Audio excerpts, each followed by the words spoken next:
Are you alone right now? The sun is scorching the earth, glaciers are melting, forests are burning, and standing outside during the day could easily kill you, while looking out the window might turn you blind. It is only safe to go out at night now. People have begun isolating in their homes, preparing for what appears to be an impending apocalypse, as those finding themselves alone in their residence are now being hunted by a mysterious pale man of immeasurable cruelty, the harbinger of death. There is safety in numbers, but who can be trusted when visitors are on the prowl? A species of murderous monsters rising from the underground, capable of mimicking humans down to their voices and looks. Their odd behavior might be a dead giveaway, but with the Armageddon impending over everyone, normal conduct and proper etiquette is now a concept of the past, and you will need to rely mainly on gut feelings to determine who is a human and who is merely pretending. This is the concept behind the game No, I'm Not a Human. If you are a general fan of horror games, you've probably heard of this one by now. With its release date announced for the 15th of September this year, this might be perhaps one of the most awaited horror games of this year, and definitely on the top of my list. The plot, the atmosphere, the visuals, the soundtrack, the gameplay loop, and the mystery surrounding it is all perfect to the very core. And while the full game hasn't released yet, a fully playable demo is out on Steam, perfectly depicting the main feeling of this game. In this video, I would like to talk about the world of No, I'm Not a Human, give my opinions and thoughts on the demo, and speculate in regards to what the full game might include, along with what I personally hope will be found in. We begin the game in our home at night, alone. We are in a farmhouse by the countryside, isolated from any major city, surrounded by nothing but open fields, a forest, a dingy road, and our neighbor's home. Our neighbor knocks on our door and begins explaining the situation, how the temperatures outside are increasing, how the sun, once something meant to provide warmth and safety, has now turned against us, burning people wandering out during the day, how the visitors, foul creatures mimicking humans, fully capable of wandering both during the day and night, are infiltrating homes, killing those kind enough, or foolish enough, to let them in. We appear to be blissfully ignorant at first of the situation, indicating that we are but at the very beginning of the events currently being set in motion. We invite our neighbor in to take shelter in our kitchen, and we go to sleep. As we wake up in the morning, we have another chat with our neighbor, and we receive more details regarding what appears to be happening outside, along what measly information we might get from the television. It appears that the media is either ignorant as well of the full details regarding this apocalypse, or is being kept in the dark about it from the authorities. Either way, our only sources of information regarding everything are either what is being reported on the television, or what we can gather from conversations of people we let in. The gameplay loop is divided in two phases, the night cycle and the day cycle.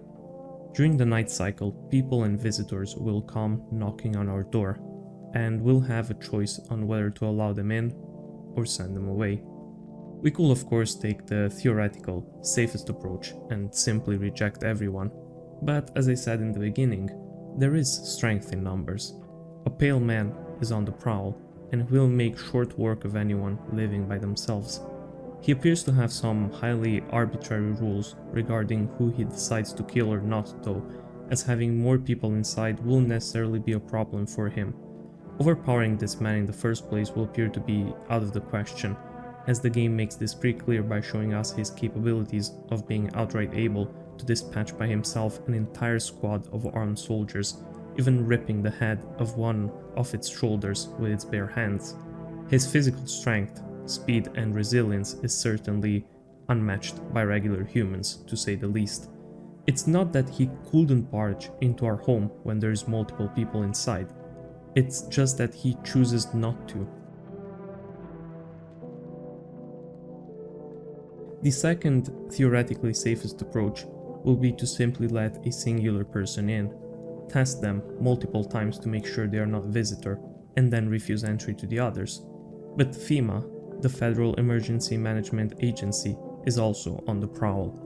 They are on the hunt for visitors, and they will come at some point knocking on our door, requesting to take one of our guests with them for testing.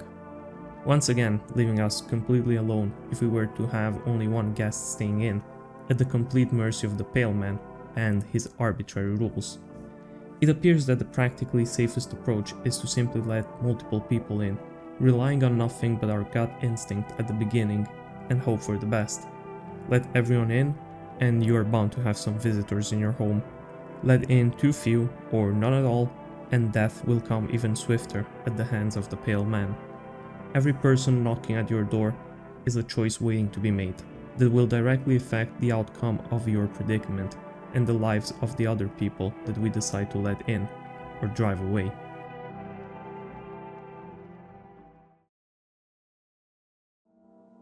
The second phase of the game is the day cycle. No one will come knocking on our door at this point, and if they would, we'd know for sure for them to be a visitor. After all, they are the only ones capable of surviving during daylight. The day cycle is dedicated to speaking with our new guests, finding out their stories, asking for their opinions on what is going on with the world, and inspecting them for signs of being a visitor. Pearly white teeth, dirt under their fingernails, bloodshot eyes, hairless armpits. These are the 4 signs of a visitor, the main symptoms indicating that someone isn't exactly who they claim to be, that they are not a human. The signs make sense. The teeth are pearly white because the visitors are almost like newborns into this world. Their teeth didn't have time to yellow out. But what about younger people, or the ones who've kept their teeth in a good condition up until that point? Are we supposed to execute anyone who's visited a dentist regularly in the last year or so? The dirt under the fingernails also makes sense. Visitors, they come from underground, digging their way through the surface. It will be hard to have perfect fingernails when going through that. But what about manual laborers, people who dirty their hands on the regular, or those who don't really care for their manicure, or visitors who do indeed clean their fingernails? Are we supposed to kill anyone who doesn't brush their fingernails on the regular? The bloodshot eyes make even more sense. Visitors wander around during the day, the sun is shining greatly, the eyes are strained, tired, irritated from the bright light. But what about those who are tired? What about those who mourn the loss of a loved one? Are we supposed to shoot anyone who cries, who stays up late, who shows emotion? Hairless armpits. These don't really make any sense. Something, what about people who shave something? Do we shoot people who don't want their armpits to smell like shit? I don't know, man. I'm going to put this in the category of the developer's poorly disguised fetish for armpits. I really hope that smelling someone's feet won't be a visitor sign in the final release of the game, or I'm actually gonna lose my mind. Jokes aside though, I do enjoy this system. Having to check people for small details, symptoms that might not even be a confirmation of someone's identity. After all, bearing white teeth, dirty fingernails, bloodshot eyes, or shaved armpits is not something completely out of the norm. 1 sign is perfectly justifiable. 2 might be a coincidence. 3 is definitely a problem. But 4? It might be possible for someone to bear all 4 of the signs of being a visitor. They might have a perfectly reasonable explanation for all of them. They have implants, they cried the night before, they cleaned around the house, they shaved their armpits. But are you willing to take the risk? This game drives you to the point of paranoia, where something as simple as someone having a good dental hygiene might spell death for you and everyone else taking shelter inside your home. Where you will end up doubting and dehumanizing people for bearing signs that normally otherwise you wouldn't have thought twice about. But now in this world, what can be trusted? Who can be trusted? It doesn't matter. After all, you are the one with the gun in your hands. You are the judge, jury, and the executioner, and our character won't hesitate to shoot someone, human or visitor, if he so desires.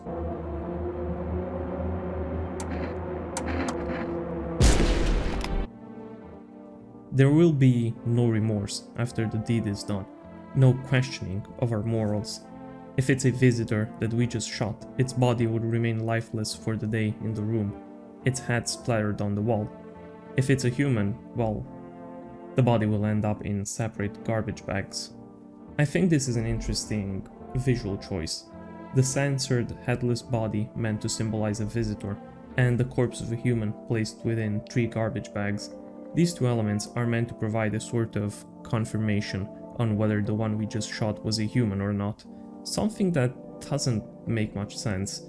Of course, visitors might be different than humans on the inside, making it rather easy to determine whether someone was a visitor or not once they are dead. I hope this element will be corrected or adjusted in the final release of the game. Our character, after all, is no doctor, and his only sources of information regarding visitors are either the words of others or the television. I doubt he could distinguish the insides of a visitor as opposed to those of a human. I understand this mechanic is meant to give us, the players, a sort of visual feedback regarding a choice we just made, but I personally believe that the moral dilemma of not knowing whether we just murdered a fellow human being on accounts of a few suspicions, or if we just killed the visitor to provide safety to ourselves and the group, will be far more interesting than having it spelled out for us. I can see why some people will prefer it the other way around though, so I hope it will be at very least a toggleable option in the settings. This is essentially the gameplay loop that we are going to experience, at least as of now in the demo. There are a few other elements that we can optionally interact with, such as the radio for broadcasts during the day, the windows, which we can check at night to see changes in our environment and figure out what is happening outside, and the television with its various programs. Although not required to interact with for now, these will provide additional lore and information regarding the world of the game and its state, and might even serve the purpose of giving us helpful hints in regard to identifying visitors or other threats, while also placing us, the player, in a greater degree of immersion. The visuals of the game, personally, I find them fantastic. The 3D environment, despite being very brief and mostly just seen inside of the hallway, looks really neat, while the rest of the 2D art used to depict the various rooms is pleasant and somehow nostalgic to look at. It depicts very well the general aesthetic of an old rural farmhouse. I also like the direction the developer took for the day and night cycle. While the day is represented as being very bright, the night is not dark.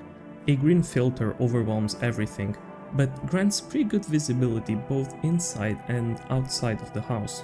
I think this was made on purpose, for the darkness not to feel oppressive. As of now in this universe, the night is salvation. A momentary safe haven from the wrath of the sun. Humans have learned to embrace the darkness of the night. It is the time when they came out, take a breath of fresh air, meet their neighbors, or wander around, although highly advised against. We no longer fear the night, rather we yearn for it. The visuals representing the various characters in the game are also unique and very interesting. Each character in the game is depicted as a human, but strange and malformed, almost like a caricature of themselves, grossly exaggerating certain traits to give them a unique and distinguished look, regardless of whether they are visitors or not, meaning that looks can and will be deceiving. Now, I'd like to talk about the characters from the game a bit, but I'm not going to go into detail about every single character, but I will mention a few that I found to be particularly interesting. If you're familiar with the game, let me know in the comments which one you found to be more interesting and why. And while you're at it, leave a like in this video if you've enjoyed so far. It actually does help me a lot. But now, back to the video. Our neighbor is the first character that we meet in the game, and the first one we let into our house. We don't question whether we should or not, as at that point in the game we are still unaware of what visitors are, and on top of that we've apparently known him for years. He functions sort of as a tutorial guy for the first day, and leaves on the second night with its daughter, a daughter that will come back to our doorstep a few days later, panicking, letting us know that her father has been killed by a group of visitors he allowed to enter his home, with his death serving as a grisly reminder of the risk of allowing people inside. We have a choice on whether to let his daughter in, and it seems kind of a no-brainer choice. She's clearly not a visitor, But what if? After all, we can't be entirely sure she wasn't killed and replaced by a visitor. Another character that I found rather notable is the Burned Man. He looks unnerving at first, bearing almost a zombie-like appearance. If we were to judge people by their initial looks alone, this guy will most definitely not make the cut, and he probably won't anywhere else if we don't accept him. But he has a perfectly reasonable explanation for his looks. He was a fireman, tasked with extinguishing a nearby forest fire. His squad was caught in it, and he was the only survivor. We can of course let him in, and through his dialogue we find out that due to his wounds, he doesn't have much time left. A week or two at most, if we are being optimistic. He couldn't go to a hospital to get properly treated, as there are no more hospitals, and he can't go back home, because he has kids, and he doesn't want his charred skeletal and disfigured body to be the way his kids are going to remember him after he passes away, so he chooses to live his last days in a stranger's home, regretting that he didn't die along with his squad members in that fire, losing all hope and never giving a proper goodbye to his family, as his aspect would most likely traumatize them more than his quiet disappearance. The Widow, a woman showing up on our doorstep. She is tired, and the reason is obvious. There is a corpse on her back. She's been carrying the corpse of who appears to be her husband or boyfriend for the past days. He's been dead for a while, but she refuses to let go of him. She refuses to bury him. She has cried and poured her heart out until there were no more tears to cry, but she is not ready to move forward yet, at least not without him. Instead, she will choose to pickle him in our fucking bathtub, creating a new moral dilemma for us. Do we remain stinky after sweating like a pig during the day from the sweltering heat, or do we clean ourselves in the morgue bath with an oversized hyper-realistic corpse rubber ducky? Then there is this guy. I will refer to him as the sun guy. He is absolutely insane, a fanatic, a worshipper of the sun, believing that what is happening in the world is simply the sun punishing humanity for its sins, and that by the end of it, everyone will be better off, as the world will be cleansed of evil. But most importantly, he is literally the Greek guy from some random Twitter user's dream. And finally, the broad-shouldered woman. She will show up on our doorstep, confused as to who she is or what she is doing. She claims to be, or at least to have been, a cashier.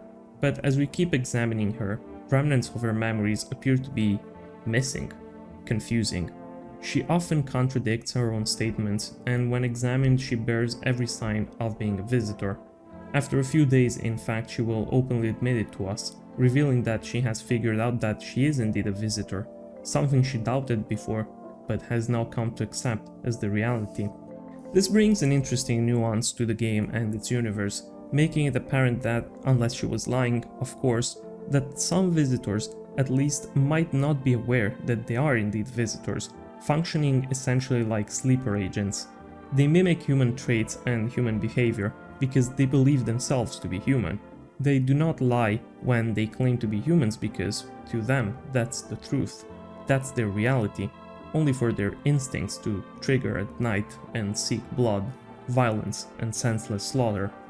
The broad-shouldered woman, she claims to have memories of her life before visitors even existed, indicating that visitors most likely are not just a completely new false human, rather entities that replace one that perhaps might have been recently deceased.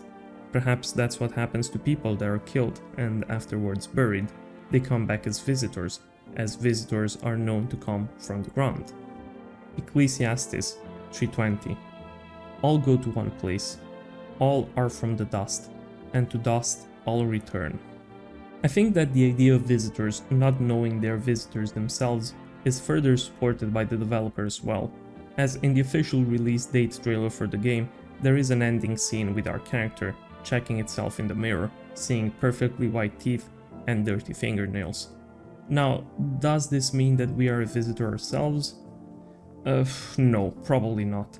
I mean, if that were the case for us to eventually discover that we ourselves are a visitor, it'd be essentially the major and most important plot twist in the game, and I highly doubt the developer will simply choose to spoil it to us in the trailer for the game's release. But if that's the case, that'd be an incredibly dumb move. I'm actually a bit soured that it was shown to us in the first place to begin with, as that is now a perfectly expectable part in the game that would have been an otherwise unexpected surprise. Big L to whoever made that trailer. I think this most likely will be either an alternative ending or perhaps a lost condition, triggered by perhaps being killed by a visitor at some point, or as a mid-game event. Another thing that I feel it's important to mention in regards to this game is the soundtrack. Mainly as of now, there are essentially only two major soundtracks that you will be listening to most of the time, the day theme and the night theme, playing during their cycle respectively. I have to give it out, these soundtracks are absolutely fantastic.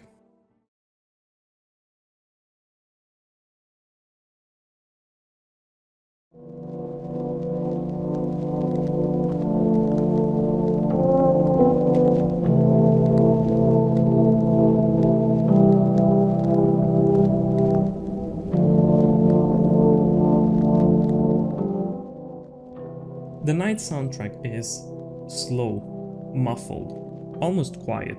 It delivers a very chill and soft atmosphere, while also bearing a few notes of anxiety. It's not necessarily a sad song, rather one of melancholy, conveying an emotion of both helplessness and acceptance, or peace.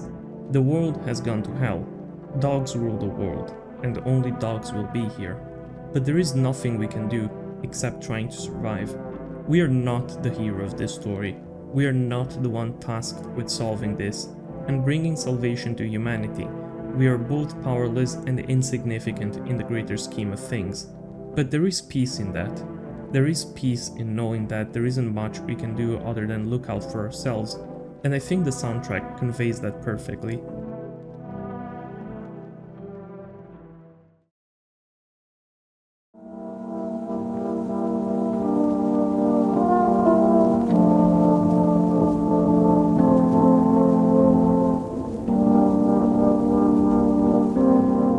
The day soundtrack is similar to the night one, but slightly more fast-paced. It's slow, it delivers hopelessness, and yet it feels cozy, like a warm embrace in front of unavoidable adversity.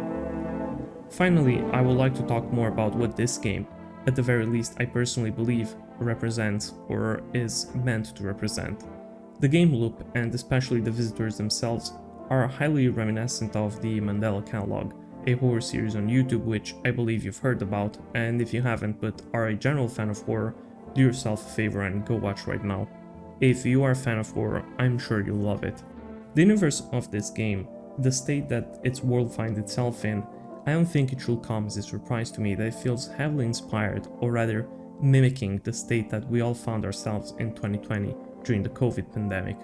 The temperature of the earth increasing, signifying the high fever that most people affected by COVID experienced, and the general world being locked in a state of not being able to go outside during the day, with some taking their chances only at night, even if highly advised not to do so. The COVID pandemic, similarly to the apocalypse in No, I'm Not a Human, came suddenly, almost as a surprise for everyone. Few expected it. The visitors merely being people infected by COVID. The media reported new symptoms every day, with the ones infected initially undistinguishable from other people, some of them unaware themselves of the predicament they were in. Having someone enter your house back then was an entire process, screening them to make sure they weren't sick, as the government took desperate measures in an attempt to contain the infection, much like the FEMA in the game is doing, testing people at random and trying to find a way to combat this every day. Unable to leave our homes, we could rely only on the internet, the radio or the television as our only sources of information. Cities quickly became deserted, people began losing their minds from the isolation and the strict regulations put in place, while hospitals were generally unavailable due to the high number of patients they were constantly receiving. I might be mistaken, but I do personally believe this is something the game drew heavy inspiration from, as it also did for many of its characters. After all, most of the people we meet in the game are the archetype, or the kind of personalities one will meet in such a scenario. those who are just trying to get to the next day, those who have lost a close person, those who are trying to profit off of the current situation, those who feel completely lost, those who are trying to care for a loved one, and those who turn to fanaticism as a coping mechanism. I've never been a huge fan of the visual novel genre, which No, I'm Not a Human does fall into, but I consider this game an exception. I feel that the atmosphere and the world we are placed in to be heavily immersive, and the characters just as interesting, making the whole aspect of a game centered around mostly reading to be fairly pleasant. No, I'm Not a Human is going to be a fantastic game. I am extremely excited for its release on the 15th of September. For those of you who don't plan on playing the game themselves, but are still curious in regards to it, I'll probably be streaming the game on this channel once it releases, and I'd be glad to fully experience it alongside with you, so make sure to join in for that if you'd like for us to go through it together. But I will still personally recommend purchasing the game and playing it yourself to support the developer. After the game's full release, I'll also probably make a more in-depth video regarding it, or several, trying to explain the lore and the story that tends to deliver. Regarding the game's full release, I hope that what will be included will be first of all a higher degree of replayability by making encounters with visitors more randomized. While in the current demo there's a few characters who are always human, such as the tall guy, and always a visitor, such as the broad-shouldered woman, I've noticed through various replays, and there were quite a few on them as I did intend on 100% the achievements of what was essentially a demo. Please don't judge me. Also, this achievement sucked to get in terms of RNG because you need to get the sun guy on the third night, make sure he doesn't get killed by any visitors, and that he also doesn't get picked at random by FEMA. But as I was saying, I noticed that now some of the characters that were guaranteed to be visitors in the previous demo, such as the Amogus guy, now have a chance to be regular humans as well. I do think this brings a lot in terms of replayability, but I also hope that the cast of characters is going to be diverse enough in order to make this feel like a unique experience each playthrough. I also hope that what would essentially be the equivalent of a full run to last at least a bit. So far in the demo, we start the game with 8 beers. Each beer is used to skip a day by lowering our energy to 0 and allowing us to go to sleep. While this isn't a requirement, as you could just perform a lot of unnecessary checks to simply take your energy to 0, it also leads me to believe that the maximum amount of playable days will be in fact 8. But I would assume that the full playthrough to last more, as the premise of the game is to essentially just make it out through the summer and survive until fall, when the sun will stop scorching the earth with such strength. A longer game doesn't always reflect how good it is. Sometimes short experiences can be just as good as longer ones, like in Iron Lung, but I think that I will personally prefer if No, I'm Not a Human will be somewhat of a longer experience. Given that there are multiple characters within it, a longer experience will offer a higher degree of immersion, time to get attached to certain characters and get to know them properly, but I think that will ultimately be up to anyone's preference. I also hope the game will include more in the terms of choices matter, especially for dialogue choices. So far the game is kind of linear in that regard.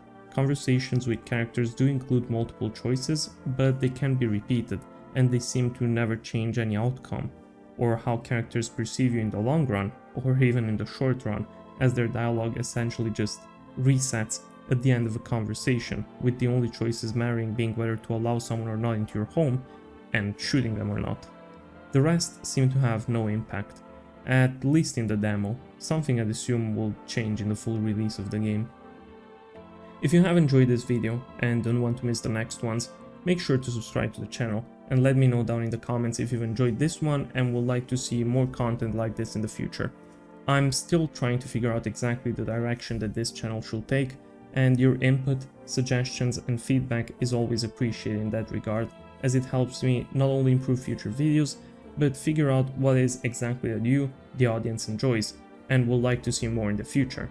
As always, I would like to thank this channel's members for the continued support.